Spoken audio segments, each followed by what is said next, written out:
you.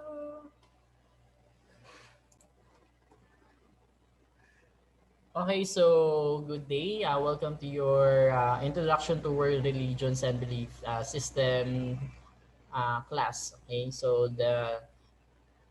today we will be discussing week 1 and week 2, and then if we can cover week 3 to 4, then pwede naman. So before we go to our lecture, no, let me first tour you to the subject, okay, to our course content. No? So we have 10 weeks sa ating Introduction to World Religion and Belief Systems, no, from week 1 to week 10. No?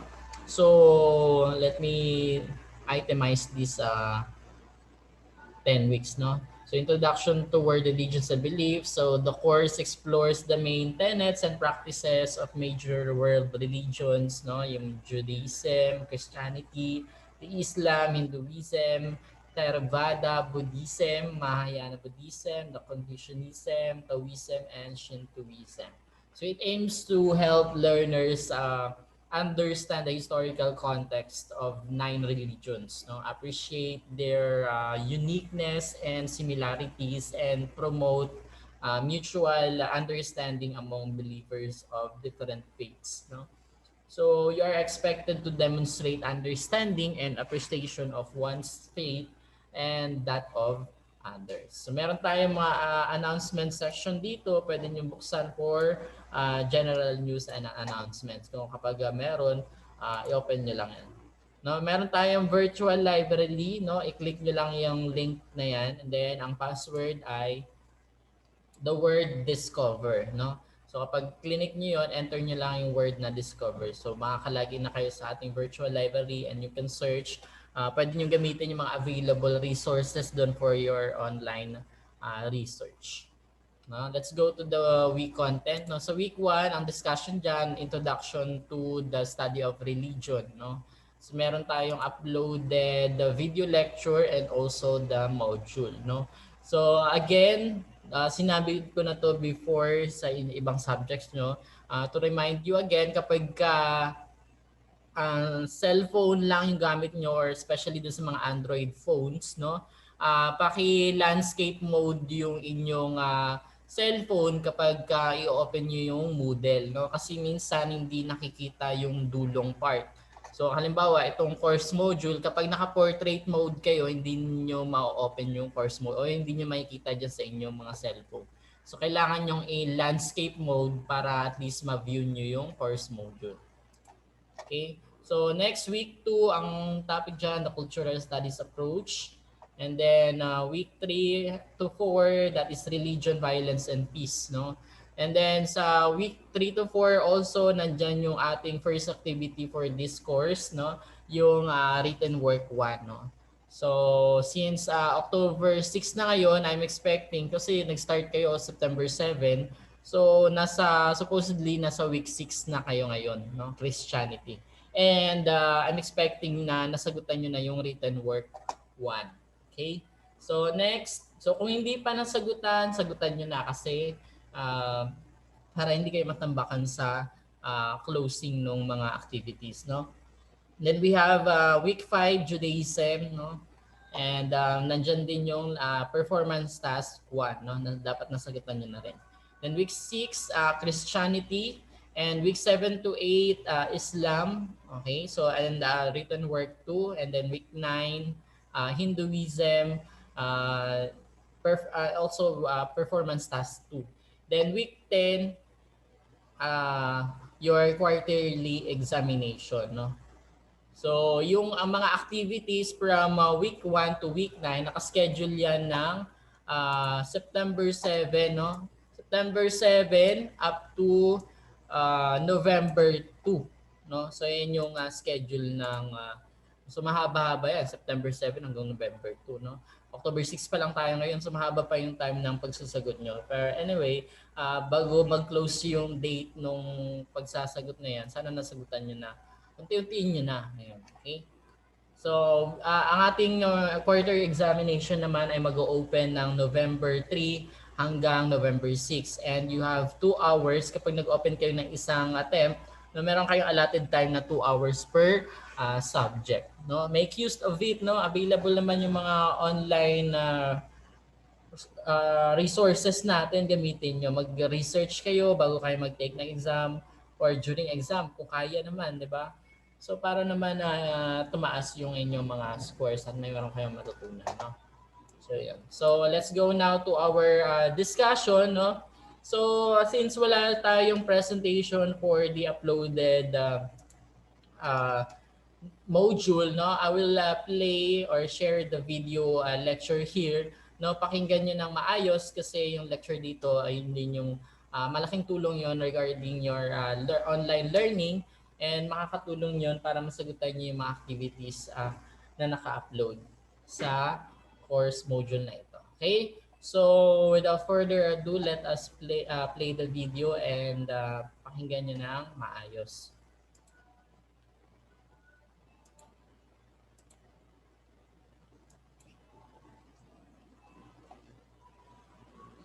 So anyway, naka-upload naman yan dyan sa inyong course module. Pwede nyo na lang i-replay, no? In Chapter 1 of the course Introduction to World Religions and Belief Systems, we discussed why studying religion in the 21st century is highly relevant today. We also introduced you to the concept of religious literacy and why it is important to avoid religious conflict in today's society. More specifically, we talked about the basic concepts related to the study of religion and the common misconceptions surrounding it. This video lecture is a review and summary of Chapter 1. To make the video interactive, I will be asking questions about the most important lessons in the chapter, then give you a few moments to think about the answer. This will not be graded, but it is highly encouraged for you to actively participate. Doing so will ensure that you make the most out of the module and will also prepare you for your long test and exams. Let's go to the first question. Why is the study of religion highly relevant in the 21st century?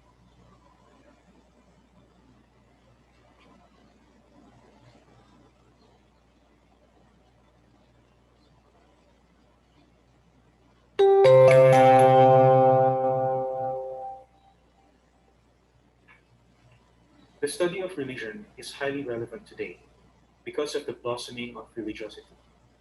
In a recent survey by Wynne Gallup, more than half of those who participated, or 63%, identified themselves as religious, while only 26% identified themselves as non-religious. This popularity of religion can be attributed to the growth of familiarity on alternative religious beliefs, especially those from the East, like Buddhism and Hinduism. Despite this rise of religiosity, religion has been in the center stage of many political tensions, especially between the West and Middle East nations, as Islam is radically represented or misrepresented as a driving force to terrorism. Also, recent scandals like the immense scope of child abuse by priests within the Catholic hierarchy has led to people questioning whether or not religion is still a powerful moral force in today's society. Second question. Since studying religion is relevant, how should we do it?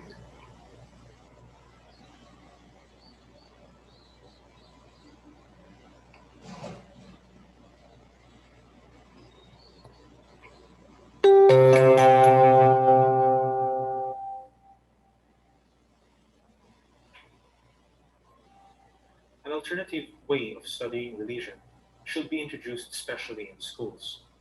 A good non-biased study of religion fosters religious literacy, which in turn curbs religious illiteracy. Religious illiteracy, or the lack of responsible understanding of religious traditions, is widespread and fuels bigotry, prejudice, and antagonism. This is dangerous in a personal and local level, but is even unhealthier and can even be fatal when it exists in the national and global contexts. This is usually fueled by excessive education about one's religious beliefs or worldview, but poor education about the religious beliefs of others. This lack of education is more widespread than you could imagine. Therefore, a new way of studying and teaching religion with the goal of decreasing religious conflict needs to be implemented. Third question: what are the three most common misunderstandings about religion?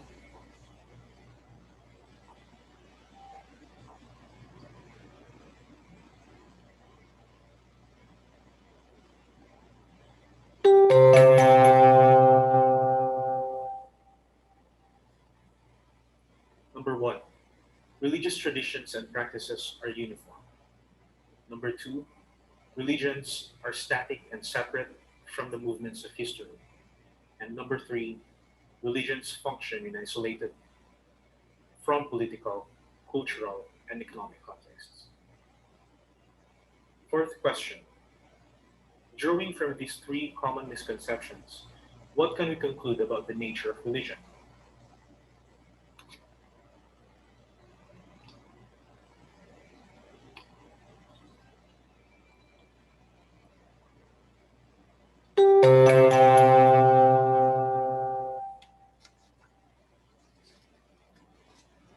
Religious traditions are internally diverse.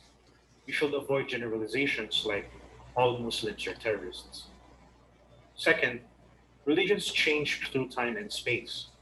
For example, Buddhists in Tibet are known to be peaceful reformers, while several Buddhists in Myanmar believe in violence. And third, religions are interconnected with the political, cultural, and economic realms of society. In order to understand religion, one must understand society, and to understand society and its other parts, one must familiarize himself with the religious traditions and tendencies of that society. Fifth and final question: why is it important to make a distinction between devotional expression of religious beliefs and the study of devotional expression?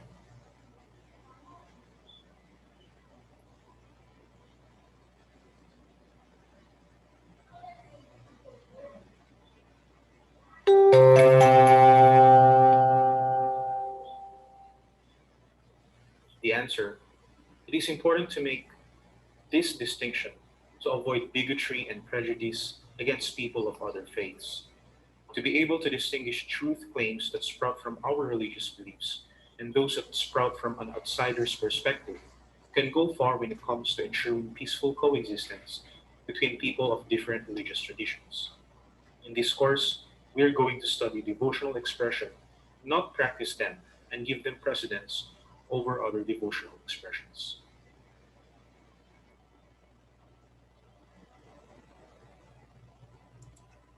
Okay, so that is the end of the video lecture, no? So you have your module here, also uploaded in your course, no? Introduction to the study of world religion, no?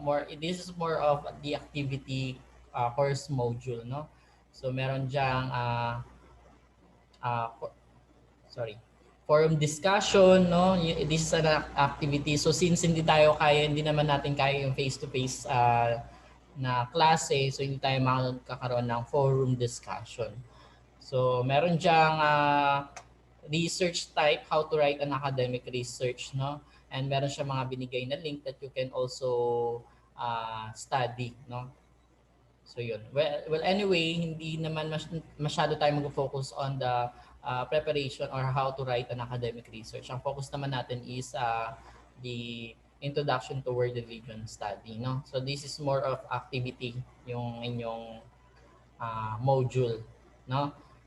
So ayan. So if you want to at least build up yourself, no, about the introduction of world religion, so pwede nyo i-try yung mga activities dito, no? Hindi ko na siya i-require na gawin nyo, pero you can also at least try, di ba? Para naman matutunan nyo yung introduction to world religion. Hindi natin siya magagawa kasi more of face-to-face ang mga activity, no? No? So meron siyang long test, hindi ko na rin ipapa-long test 'yun. Okay? So 'yun lang 'yan. So anyway, so punta tayo sa week number 2. Ayun lang naman yung mga key points yung dinidiscuss sa video na yon, yun yung mga key points na kailangan nyo para masagutan yung mga activities, no? So, extension na lang yung pagbabasa or pagtatry dun sa mga activities na nasa loob mismo ng module. Okay, so another video from week 2. So, this is the cultural studies approach. Okay?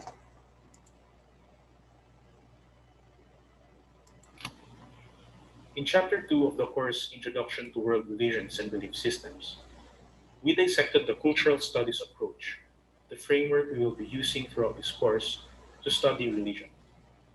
We illustrated how this framework can be used in studying and teaching about religion. This video lecture is a review and summary of Chapter 2. To make the video interactive, I will be asking questions about the most important lessons in the chapter, then give you a few moments to think about the answer. This will not be graded, but it is highly encouraged for you to actively participate. Doing so will ensure that you make the most out of the module and will also prepare you for your long test and exams. Let's go to the first question. The cultural studies approach builds upon what four basic tenets of religious studies?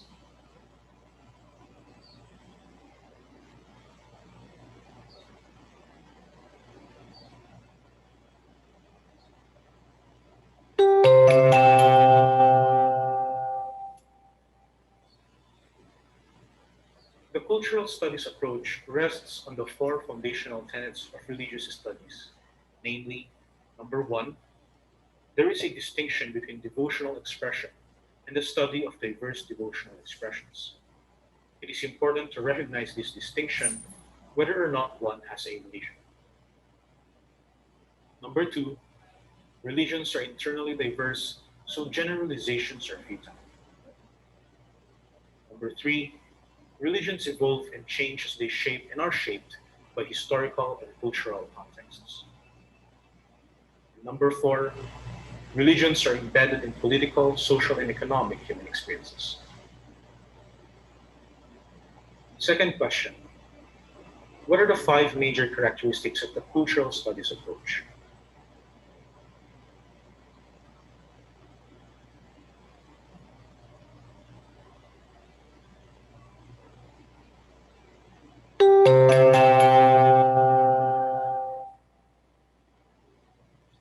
The five major characteristics of the cultural studies approach are as follows.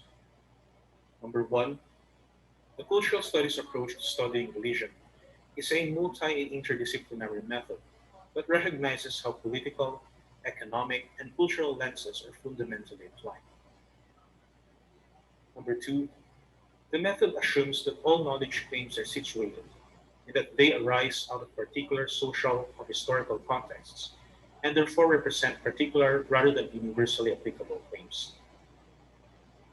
Number three, this notion of situatedness applies to the texts and materials being investigated, the scholarly interpreters of those materials, and all inquirers regardless of station.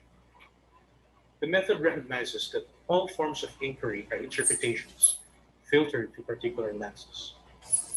By acknowledging this fact, an essential dimension of the inquiry itself is to identify those differing lenses and make transparent that which would otherwise be hidden. Number four, the method calls for an analysis of power and powerlessness related to the subject at hand. For example, why are some theological interpretations more prominent than others in relationship to specific issues in particular social and historical contexts? What are the converging factors that lend social credibility and influence to some religious traditions over others, and which dimensions of those traditions are interpreted as orthodox and which heretical and by whom? And lastly, cultural norms are fluid and socially constructed. Third question, what are the three premises of the essay Overcoming Religious Illiteracy, a Cultural Studies Approach?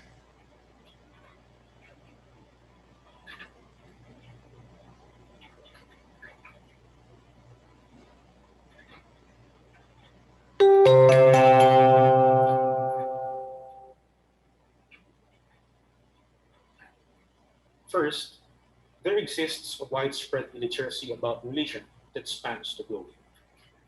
Second, one of the most troubling and urgent consequences of religious illiteracy is that it often fuels prejudice and antagonism, thereby hindering efforts aimed at promoting respect for pluralism, peaceful coexistence, and cooperative endeavors in local, national, and global communities.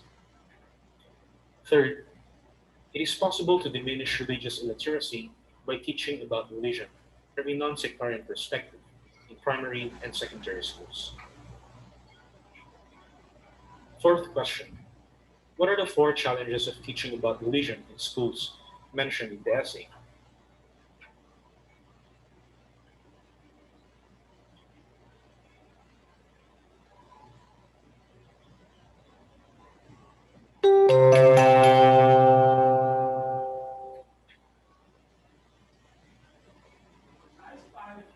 The four challenges of teaching about religion in schools mentioned in the essay are as follows. Number one, few teachers are trained in the methods and content required to teach about religion responsibly. Number two, teachers and students often harbor a host of embedded assumptions about religion, some of which are conscious and able to be openly interrogated, but many that are unconscious and therefore difficult to discern and engage. Teachers and students often feel confident about their conscious assumptions about religion when many of those assumptions are profoundly problematic. Third, efforts to teach about religion may well be interpreted by parents, educational administrators, and our community leaders as teaching religion or proselytizing, even if the teacher is clearly not doing so. And number four, pedagogical dimensions regarding how one teaches about religion are as significant as what one teaches regarding it.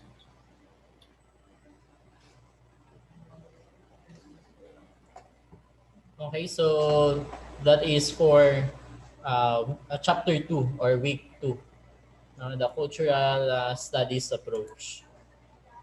Okay, so this is the course module. Same lang din nung kanina. This is more of activity module, no? So yan, may mga required reading, tapos may mga link na naka-upload so you can view these links, no? Forum discussion, activity and quiz, no? Hindi ko na yung papagawa sa inyo. But you can try that para at least mas ma-build that yung sarili nyo and mas matutunan nyo yung uh, naka-upload dito. Okay, so now week 3 to 4 since meron pa naman tayong oras. Okay? So sa week 3 to 4 kasama dyan yung written work 1. No? So yung written work 1, ang content niyan from week 1 to week 3 and 4. So panoorin nyo lang ulit yung video para mas maintindihan bago kayo sumagot. And you have available resources online naman. Okay? So now, week 3. Okay.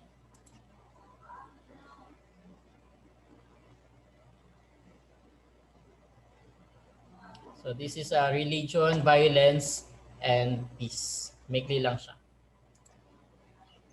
In Chapter 3 of the course, Introduction to World Religions and Belief Systems, we explored the confluences of forces that merge in a given social and historical context, that shape the conditions of human expressions of violence and peace to flourish.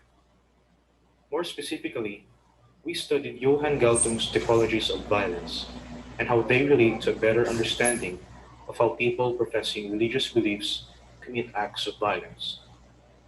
In relation to this discussion, we critically analyzed the growing issue of terrorism committed in the name of Islam and how we can understand such occurrences better.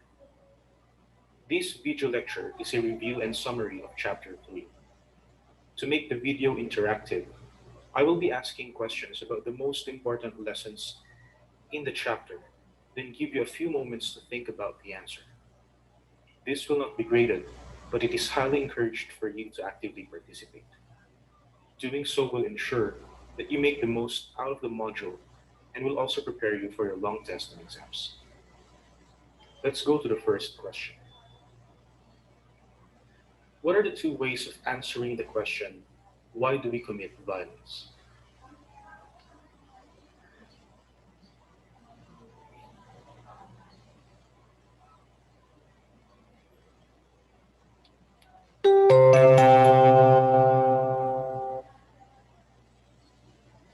One particularly popular but problematic answer is that violence is an inevitable and fundamental part of human condition. Those who have a more optimistic view of human nature believe that human beings are more complicated than just being violent. Second question. What are the three forms of violence according to Galton, and how are they defined?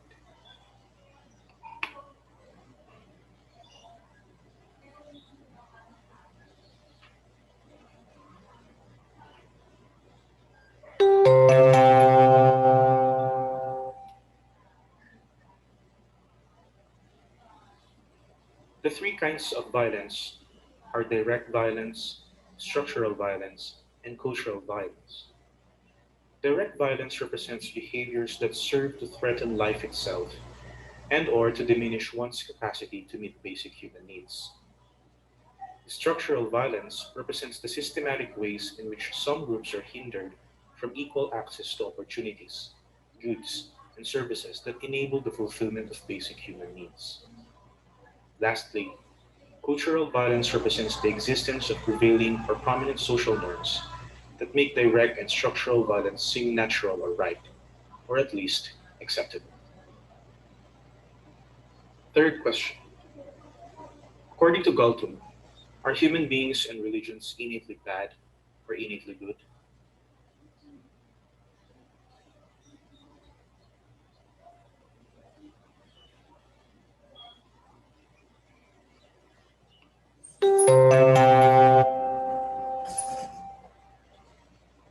No, human beings and religions are not innately bad or innately good.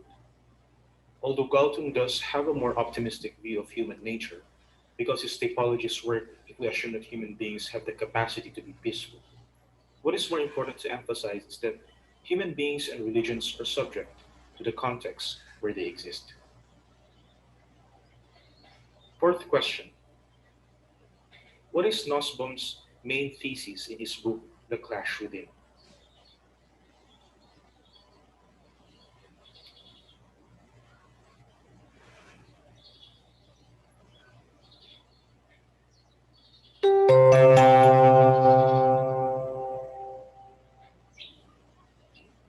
Nussbaum argued that there is no clash of civilizations between Islam and the West, but instead a clash within virtually all modern nations, between people who are prepared to live with others who are different in terms of equal respect, and those who seek the protection of homogeneity, achieved through the domination of a single religious and ethnic tradition. According to Nussbaum, the real struggle that democracy must wage is a struggle within the individual self, between the urge to dominate and defile the other, any willingness to live respectfully on terms of compassion and equality, with all the vulnerability that such a life entails. Okay, so that is the end of week 3 to 4 video discussion. Okay? So meron din tayong course module na naka-upload dyan. And kagaya ng mga previous modules, yun nga, more on activities, group activities, and forum discussion. No? So again, hindi ko naman i-require to sa inyo, no? But you can at least try to view this module. Okay? So that will be the end muna of our discussion for this week, no? So week 1, 2 and 3 to 4, no? So dapat kasi ang schedule nyo ngayon is on week 6 na kayo eh. Started kayo ng 7.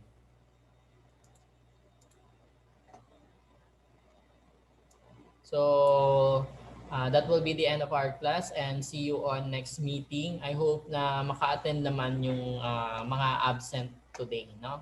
And meron naman ako recorded video neto and you can ask for the copy. Okay? So see you on next meeting and ingat po kayo.